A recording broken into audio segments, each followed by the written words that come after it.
Welcome to the BS podcast. I'd like to dedicate this to Sam Hinkie, whose 13-page manifesto was the weirdest thing I've read all year. Tate, is your mic on? Yes.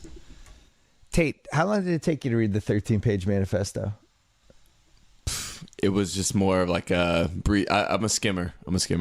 Yeah, I tried to skim it, but I found myself so fascinated by the weirdness of it that I just kept reading and reading. It was just incredible. He bragged about how great his plan was, and yet at the same time left out all the reasons the plan didn't work, which in my opinion came down to the fact that he created a losing culture. He put players in a position to fail. He antagonized GMs and agents. He made it a place that a free agent would never want to go. And on top of everything else, he didn't really do well with the draft picks. And yeah, it comes down a little bit to bad luck. But at the same time, if you're throwing away 3 solid years, and that's your plan, is to just bottom out and be terrible and build for the future and try to find assets, then why would you take Michael Carter-Williams, who was 22 years old at the time, over Giannis, the Greek freak? Why not take a flyer on the Greek freak?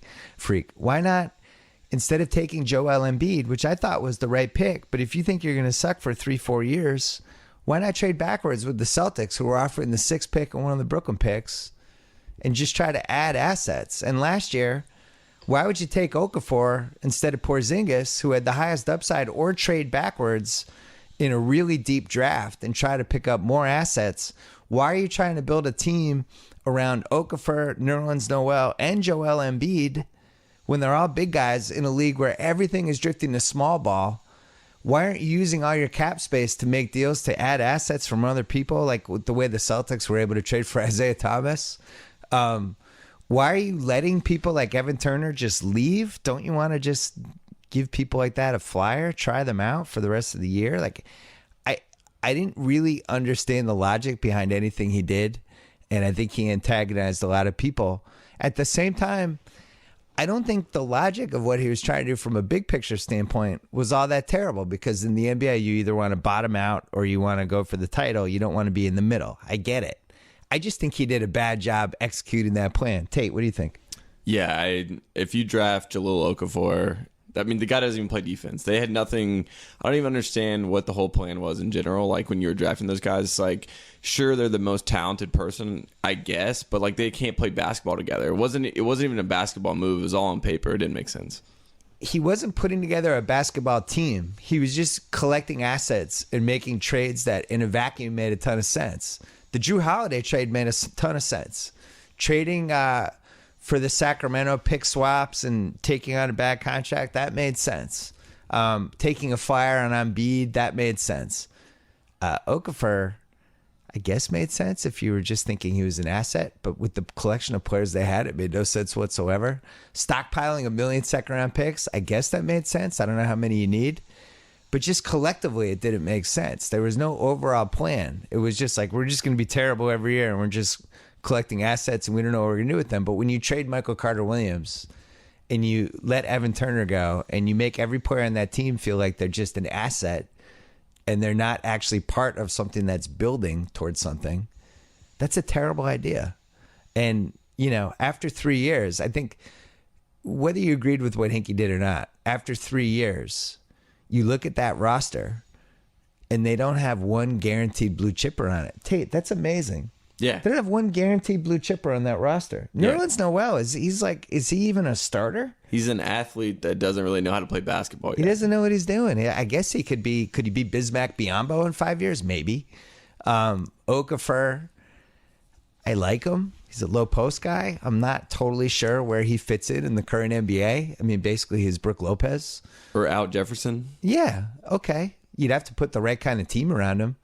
And Embiid, you know, they had bad luck with Embiid. I think a lot of teams would have taken him third. I think it was worth the risk.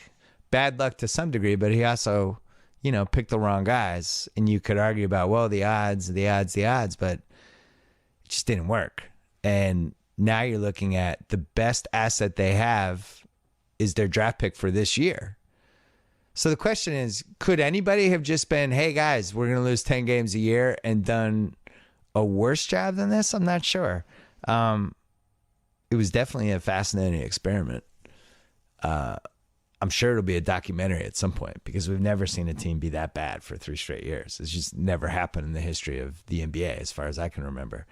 But what's really sad is the NBA brings in the Colangelos as, you know, kind of the saviors. I knew Hinkie was done when Jerry Colangelo came in, and we even said it on this podcast. Like, it was over from the moment that guy came in. He's super political, connected to the league, and he was clearly going to push Hinkie out. It was obvious. If I was Hinkie, I would have quit the moment Colangelo came in. Now Colangelo's in, and now his son is in.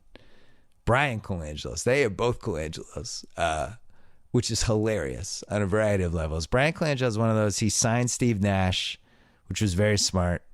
I think he drafted Stoudemire, which was also good. Then did a bunch of things with the Suns that didn't work as well. Went to Toronto, traded for Kyle Lowry, drafted DeMar DeRozan, found Valanciunas wasn't a terrible pick, but he had a couple really, really stink bomb ones. Like the Bargnani pick turned out to be awful. The Landry Fields contract, like he had a lot of misses in Toronto, and I feel bad for the Sixers fans. I don't know if they're in a better spot. Would be my takeaway from all of this. I think they just threw away 3 years. If you're going to sacrifice 3 years like that, just throw them away. You got to be in a better spot coming out of it than they are. And you have to have better people running the show around you than you do. And you have to have more faith in your owners because they just threw 3 years away and banked a shitload of money. Their cap, I think they spent like $70 million less the last 3 years than the average NBA team. And then on top of that, the value of the team tripled. So everything they wanted to do for gutting the team, turning it into almost the way a VC would just, or not a VC, a hedge fund would just come in and gut a company and keep all the parts, but then rebuild it. Like, it's all basically what they did with the Sixers. It was really super smart, except for the part where they just shit on their fans. And I think the whole thing is terrible. I'm glad Adam Silver finally stepped in and forced them to do some stuff and not just, you know, be the black mark on the NBA schedule for every team. But at the same time, the Colangelos are not the answer. And I feel bad for the Sixers fans. Anyway, hang in there. Today's episode of the BS Podcast.